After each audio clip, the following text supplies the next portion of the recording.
On discute maintenant d'un autre sujet de couple. Qu'est-ce qu'on fait quand l'entourage n'aime pas votre conjoint, votre conjointe, votre partenaire?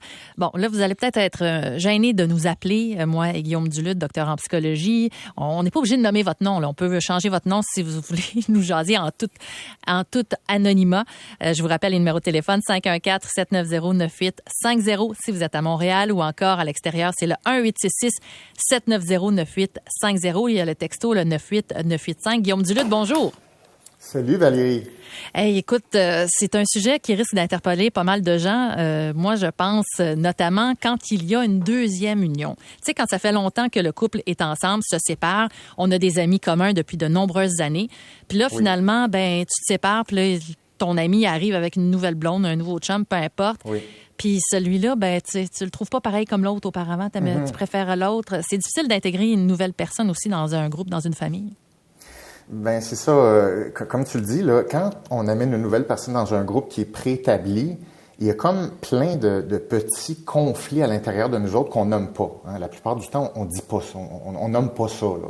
On essaie de s'arranger avec nos petites émotions, puis on essaie de faire en sorte que les choses se passent bien. Mais comme tu dis, il y a des petits défis internes. Le premier que tu viens de nommer, c'est l'intégration au groupe. Tu sais, quand une nouvelle personne s'intègre à un groupe, ben ça change la dynamique du groupe. Ça, c'est sûr. Mais là, l'espèce de stress qu'il y a dans l'air, c'est est-ce que ça va vraiment affecter toute notre dynamique au complet d'une meilleure façon ou d'une moins bonne façon?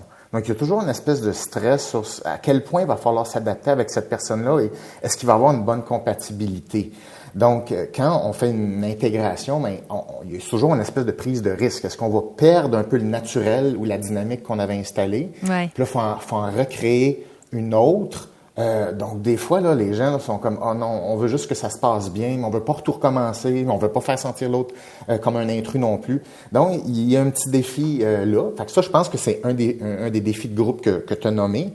Puis le deuxième, c'est l'aspect amoureux. C'est dire, là, il y a un autre conflit qui s'ajoute, c'est qu'est-ce qui arrive si on n'aime pas nécessairement, pour différentes raisons, le nouveau conjoint ou conjointe de la personne. Là, on se sent en conflit avec notre ami là, qui est en qui développe une nouvelle relation. Ben oui, parce que lui, il est heureux, là. Ben c'est exactement ça. Donc, c'est pas... Psychologiquement, c'est assez complexe. Parce qu'il y a une superposition de conflits internes qui s'additionnent là-dedans, puis ça reste beaucoup dans le non-dit. On ne sait pas comment adresser ça, ce qui fait qu'on peut traîner des patates chaudes très longtemps, puis on peut sentir que la dynamique de groupe est pas comme celle qu'on avait avant. Donc oui, ça fait peur. Puis si, dans le cas où, par exemple, en tant que parent, on voit notre jeune qui fréquente un garçon, une fille, puis on se dit, il me semble que ça va pas ensemble, là. Puis on essaye de lui parler, puis encore là, quand ça vient de la part des parents, c'est délicat. C'est très délicat, mais je pense pas qu'il y a des mécanismes qui sont hyper spécifiques aux enfants ou aux adolescents. Je pense que c'est être témoin de quelqu'un qu'on aime, qui veut être en couple. Et là, nous, on observe ça de loin, puis on se dit, OK, est-ce que ça semble bien aller? Si on sent que ça n'a pas de l'air à aller si bien que ça, qu'est-ce qu'on fait? On marche un peu sur des œufs. Comment on adresse ça? Parce que ce qui est délicat, c'est que si on rejette le partenaire de notre ami ou notre enfant, par exemple, c'est comme si on rejette notre enfant ou notre amie elle-même. Parce que c'est cette personne-là qui a fait ce choix-là. C'est sa sélection. Donc, si on rejette sa sélection, on rejette la personne qui a fait la sélection. Donc, on rejette deux personnes. Et c'est pour ça que c'est tabou un peu. Puis c'est pour ça qu'on peut avoir des contre-coups, là, des grandes résistances si on attaque la nouvelle personne. Donc, on le sent, ça. Oui, puis c'est comme si on rejetait le jugement, tu sais, comme si on se disait, mon enfant n'est pas capable de juger correctement les gens qui fréquentent. C'est ça, parce que quand on critique un choix, tu critiques la personne qui a fait le choix. Puis là, on parle d'un choix, pas n'importe quel choix, le choix d'un partenaire amoureux. Il n'y a rien de plus personnel que ça. Mais c'est, mettons, à plus petite échelle, si, mettons, tu fais un choix vestimentaire, puis moi, je critique ton choix, ça va être moins personnel.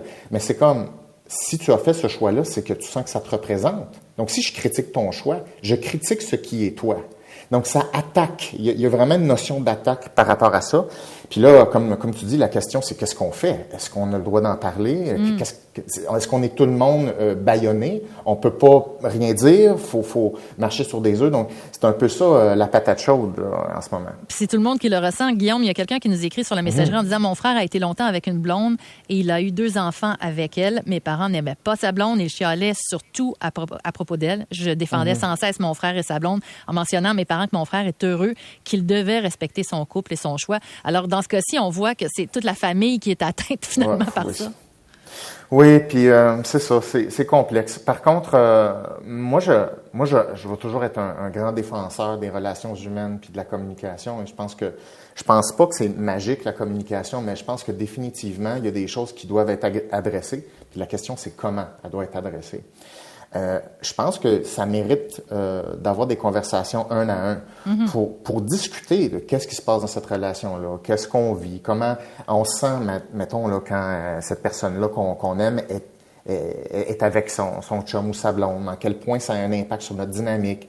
Je pense qu'il faut sélectionner des petits sujets puis prendre le temps de les développer pour que ça soit comme une espèce de conversation d'équipe plutôt qu'un feedback. Alors, un feedback, c'est très dangereux parce que c'est comme si on fait une évaluation de la personne, une évaluation du choix de la personne et un jugement de ses choix et un jugement de la personne avec qui on est.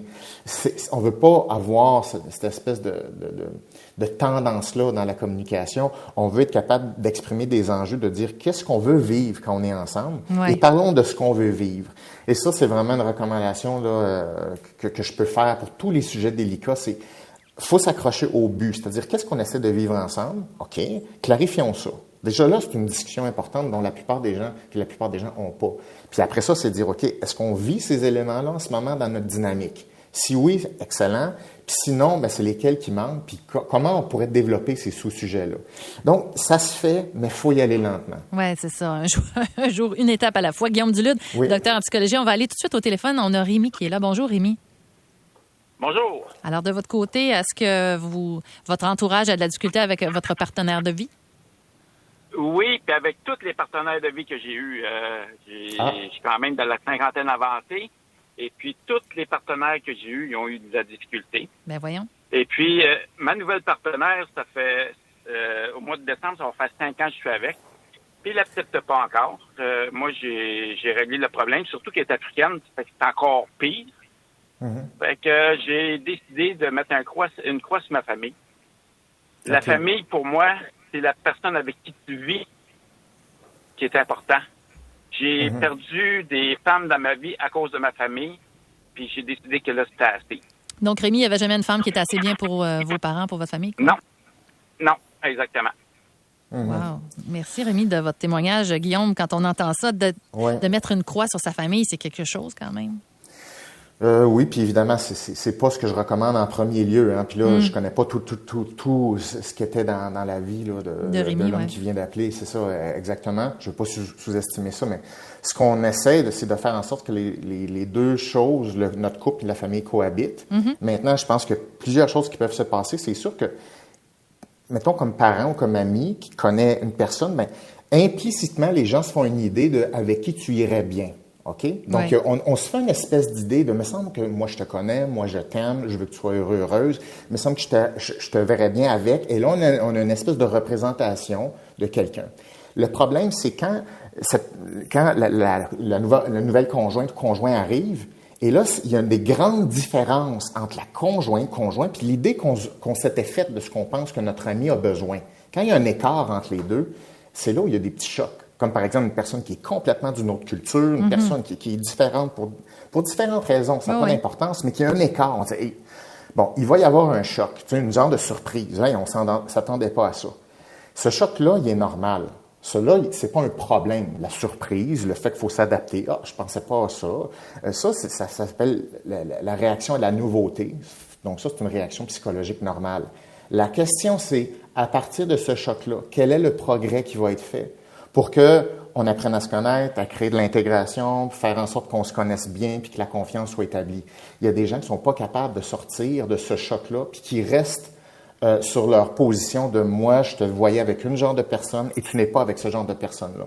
Donc, il y a comme une espèce de stagnation. ce que je comprends de Rémi qui a appelé. Donc, là, la question, c'est, OK, mais il faut quand même essayer de faire avancer les choses, puis il faut en parler de qu'est-ce qui fait en sorte que ça passe pas plus que ça. Puis là, il faut ouvrir un paquet de petits sujets. C'est sûr que ça prend des habiletés de communication, là, mais c'est comme, par exemple, ce que Rémi aurait pu faire avec sa mère, puis encore là, je sous-estime pas la complexité de sa situation à lui, mais il faut nommer des choses. Qu'est-ce qui lui plaît pas? Qu'est-ce qui est un problème pour elle? Il faut creuser dans ces choses-là. Sinon, on trouve un espèce de plafond là, de la situation. Guillaume, sur la messagerie, il y a une maman qui nous écrit en disant que son fils vit avec une femme effectivement très, très contrôlante, d'après ce que je comprends dans le texto. Elle dit comment on agit avec son enfant si on voit qu'il est dans une relation toxique. Bien, je pense qu'il faut avoir une conversation avec son enfant, avec son fils, par exemple. C'est une conversation qui est importante. Moi, je recommande tout le temps des conversations là, de cette nature-là dans un endroit le plus neutre possible. Je pense que faut que ça soit une conversation qui est soigneusement préparée. Ouais. Et ça peut pas être une conversation, selon moi, qui est simplement improvisée, de dire, par exemple, moi, je veux juste m'exprimer à toi et tu t'arrangeras avec ça, puis ça a fait du bien, on se l'est dit. Je recommande jamais de communication basée uniquement sur l'affirmation ou l'expression, parce que la communication, il faut que ça serve à aller vers quelque chose de commun. Donc, il faut que ça soit nommé, c'est-à-dire pourquoi qu'on veut parler de ça. Bien là, faut que ça soit nommé dans la conversation, c'est-à-dire que on veut bien s'entendre ensemble, on veut pas qu'une nouvelle relation nous éloigne. Oui. Il y a des choses qu'il faut nommer, puis après ça, il faut préciser qu'est-ce qui se passe pour nous. Comme par exemple, cette femme-là doit expliquer qu'est-ce qu'elle sent exactement. C'est quoi les exemples qu'elle peut donner? Puis après ça, faut qu'elle lui demande, est-ce que lui voit ça? Est-ce qu'il a déjà remarqué ça?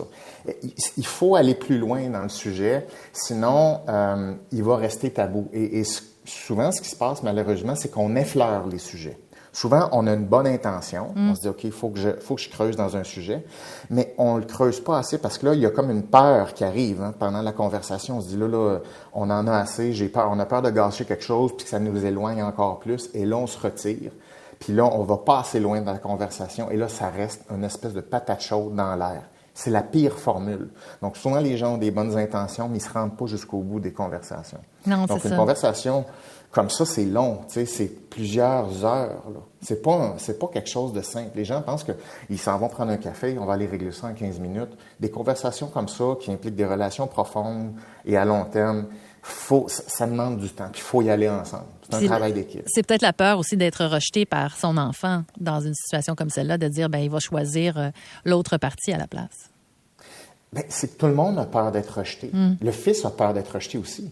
Parce que le fils a besoin de l'approbation de sa mère aussi. Évidemment, à un certain niveau de maturité, il doit être capable de s'en passer plus. Mais un enfant n'est jamais neutre par rapport aux parents. Aussi indépendant soit-il, soit-elle, un enfant n'est pas neutre, c'est correct.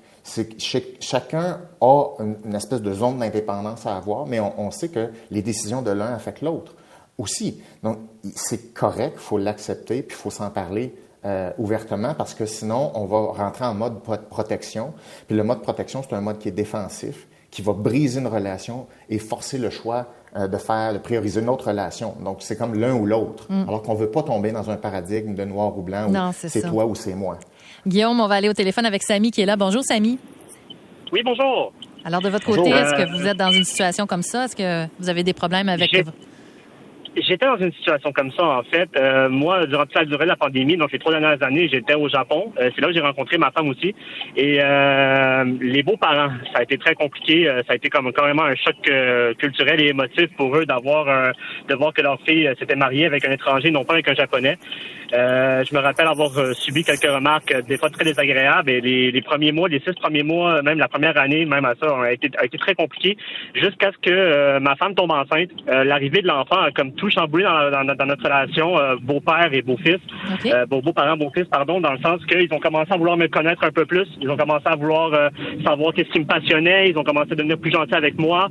On a commencé vraiment à former des liens, disons, familiaux qu'on entretient encore aujourd'hui. Puis c'est pour ça que des fois, j'entendais le monsieur parler, puis des fois j'ai l'impression vraiment aussi que veut pas que ce soit nos beaux-parents, ils pensent à l'intérêt de leurs enfants en premier, que ce soit leur fille ou leur fils. Donc, j'ai comme l'impression que, en tout cas, dans mon cas, à moi, c'était plus pour savoir, les parents voulaient savoir est-ce que j'étais vraiment quelqu'un qui pensait aux intérêts de leur fille en premier, est-ce que j'allais vraiment être sérieux dans cette relation-là. Mais oui, veux pas, un choc culturel, émotif, je pense qu'ils l'ont subi, puis j'en ai subi des causes, malheureusement, à ce niveau-là. Merci, Samy, de votre partage. Guillaume, dans le cas de oui, c'est super intéressant. Puis on se rend compte aussi que l'arrivée d'un enfant, ça a peut-être réussi à souder la famille élargie, finalement. Mm-hmm. Oui, c'est très intéressant, tous les petits mécanismes qui se sont joués là-dedans. Alors, je pense que Samy, il a raison. C'est que les parents veulent le mieux pour leur enfant, puis ils ont tout donné à cet enfant-là. Tout. Donc, c'est normal qu'ils vont protéger les intérêts de l'enfant. Et donc, c'est pas une question de racisme ou on n'est pas ouvert aux autres cultures. Ce n'est pas ce genre de superficialité-là qui se passe. C'est qu'une culture s'est mise en place pour protéger des intérêts puis des règles parce qu'on pense que ce sont les meilleures choses pour une population. C'est ça qu'on essaie de valoriser. Donc, c'est normal qu'une culture et une famille valorisent certaines choses. Quand tu as une personne qui s'en va en couple avec ton enfant, qui est complètement d'une autre culture, ça fait peur. C'est pas seulement une peur. C'est terrorisant de dire, là, ça fait 25 ans qu'on met tout ce qu'on a pu faire pour notre enfant, et à la dernière minute, il y a un candidat qui risque de gâcher ça. C'est absolument terrorisant. Donc ça, moi j'ai une empathie pour ça, et je pense que c'est normal que Samy, il faut qu'il travaille un petit peu pour démontrer sa valeur. À un moment donné, c'est sûr que s'il y avait pas eu de progression, là j'aurais eu un problème avec ça. Mais il a travaillé à la relation, il a réussi à démontrer que même s'il est d'une autre culture, c'est une personne avec autant de valeur, c'est une personne qui est fiable, qui est une bonne chose qui arrive dans la vie de leur fille. Ben c'est comme ça se démontre. Et donc, avec le temps, les parents sont rassurés. C'est un processus qui est normal. Et c'est sûr, comme tu dis, que là, il est arrivé, l'arrivée de l'enfant, ça change beaucoup de choses. Parce que là, avec un enfant, c'est comme, OK, ben là, c'est plus négociable.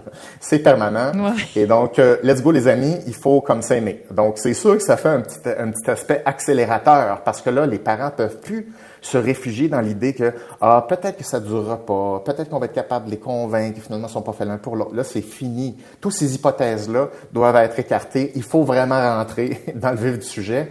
Puis là, je pense qu'ils ont changé leur attitude, de dire là, il va falloir s'ouvrir un petit peu. Donc, c'est comme chacun doit travailler à s'entendre, puis regarder, est-ce qu'on est bon, est-ce qu'on fait une bonne équipe malgré tout ensemble. Puis là, ce qu'on constate, c'est bien oui, on est capable de le voir, cette équipe-là. Puis ça, c'est très relations humaines. Ça. Oui, puis quand on voit que nos enfants sont heureux, bien, c'est ce qu'on souhaite. Guillaume Dulude, ça a été un plaisir. Je rappelle à nos auditeurs que tu es docteur en psychologie. Puis on se retrouve la semaine prochaine, Guillaume?